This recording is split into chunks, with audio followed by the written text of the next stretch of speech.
A blind king once ruled the city of Harar. He was very unhappy because he could not see. He called many doctors from different countries, but none of them could help him. One day a fortune teller came to Harar. The king called him to the palace. "Tell me," he said, "will I always be blind, or will my sight come back to me? Can anyone help me?" "Yes," said the fortune teller, "one person can help you. You have a son, a good, wise prince. Send your son to the sea. There he must find the king of the seas, the great whale. He must catch the whale and bring him to you. Then your sight will come back to you, and you will see." The king was very happy. He called for the prince and said, "Take 2 soldiers with you, my son, and go to the sea. Catch the whale, the king of the seas, and bring him to me. Then my sight will come back to me." The prince was brave and good. He took 2 soldiers with him, and they went down to the sea. They hunted the whale for a long, long time, and at last they caught him. Now the whale was very big, and from his head to his tail he was covered with gold. He lay in the prince's net and looked at him. "Why did you catch me, prince?" he said. "I will take you to my father," said the prince. "He is blind. Only you can help him to see." "I can't help your father," said the whale, "and if you take me out of the water, I will die." "Is that true? Can't you help my father?" asked the prince. "No," said the whale. "And if I take you out of the water, you will die? Is that really true?" asked the prince. "Yes," said the whale. "Then I will let you go," said the prince. "Thank you, oh, thank you," said the whale. "You have saved my life, and now I want to help you. One day you will need me. Come down to the edge of the sea and call to me. Then I will help you." The prince and the soldiers left the sea and went back to the king's palace. "Well, my son," said the king, "did you find the whale?" "Yes, father," said the prince. "And did you catch him?" asked the king. "No, father," said the prince. "The whale is the king of the seas. He is too strong for me. I could not catch him." The king was sad. "Now I will always be blind," he said. "I will never be able to see." But the prince's 2 soldiers were greedy. "Let's go to the king and tell him the truth," they said. "Then perhaps he will give us some money." So the 2 soldiers went to the king. "Your Majesty," they said, "the prince, your son, did not tell you the truth. We did catch the whale, but the prince was sorry for him. He let him go." "What?" said the king. He was very angry now. "My son caught the whale, but he did not bring him to me? He is not my son, and I am not his father. Find him and kill him. My son is now my enemy." The 2 soldiers were sorry now. They liked the prince. They did not want to kill him. They went to him and said, "The king is very angry and he wants to kill you. Come with us. We will take you far away from the palace, and there we will let you go. We will come back to the king, and we will tell him that you are dead." The prince was very sad when he heard this. He did not want to die, so he went with the soldiers far away from the palace. Then they said goodbye to him and let him go. Now the poor prince had no home and no father. "What can I do?" he thought. "I must travel through the world alone." The prince began to walk along the road. Suddenly an antelope ran in front of him. "Oh, sir, please help me," said the antelope. "The hunters are chasing me. They're going to kill me." The prince was sorry for the antelope. "Come here," he said, "and put your head down."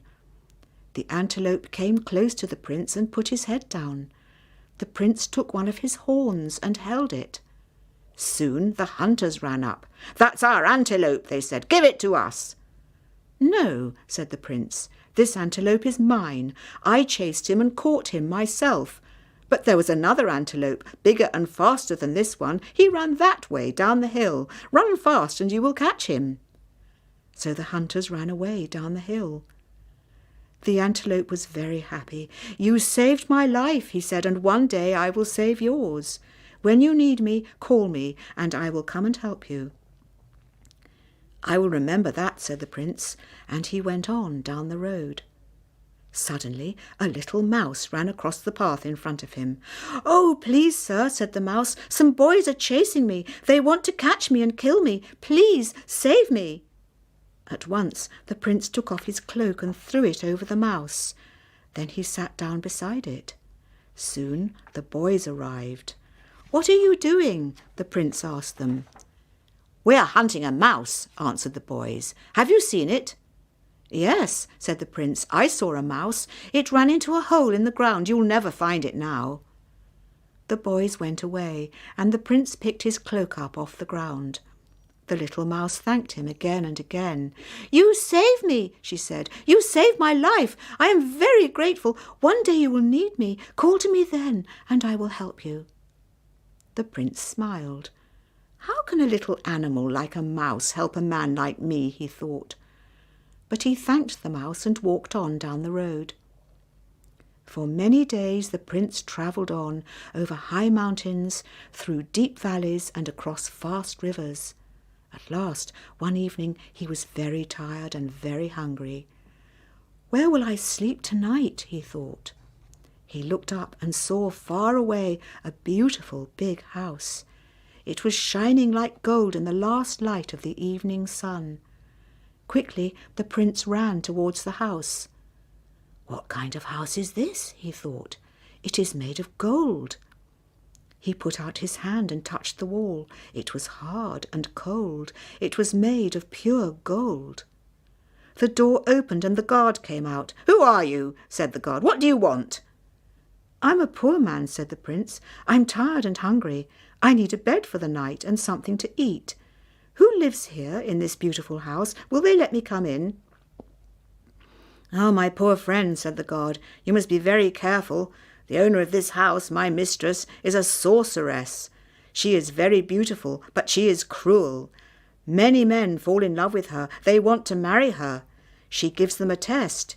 She sends them away to hide. Then she looks for them. 'If I cannot find you, I will marry you,' she says. 'But if I find you, you must die.'" "And does she find the men?" asked the prince. "Always," said the guard. "Many men have died. Look, here are their bones." The prince looked inside the gate and saw the bones of the dead men. "Tell me more about your mistress," he said to the guard. "Is she really very beautiful?"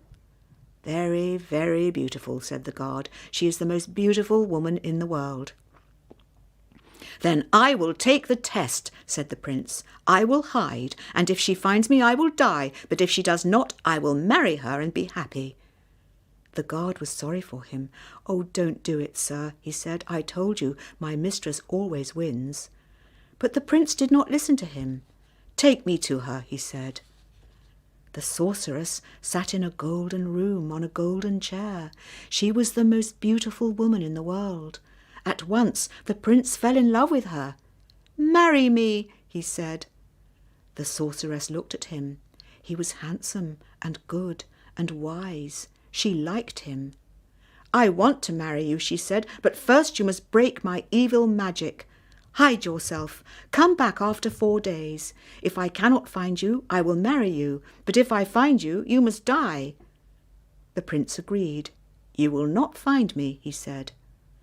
The next morning, very early, the prince left the golden house and went down to the sea. He stood at the edge of the water and called to the king of the seas. At once the whale came. "The sorceress wants to kill me," said the prince. "Hide me or I will die." The whale opened his great mouth and the prince jumped into it. The whale swallowed him and the prince went down into the whale's stomach. For 3 days and nights the sorceress hunted for the prince. She ran through the mountains, she searched the valleys. At last, on the 4th day, she picked up her magic telescope. "I'll find him now," she thought. She looked and looked, and at last she saw him. "There he is," she said. "He is hiding in the whale's stomach." At the end of the day, the whale swam back to the edge of the sea. He opened his mouth, and the prince walked out of it onto the land. Then he returned to the golden house. "Here I am," he said to the sorceress. "You did not find me, and now you must marry me." "But I did find you," said the sorceress. "I hunted for 3 days and 3 nights in the mountains and the valleys. You were not there. Then I looked through my magic telescope and I saw you in the whale's stomach." The prince was very sad. "So I will die," he said. "Not yet," said the sorceress. "You hid yourself well, and I will give you another chance. Go and hide again." At once the prince ran back along the road.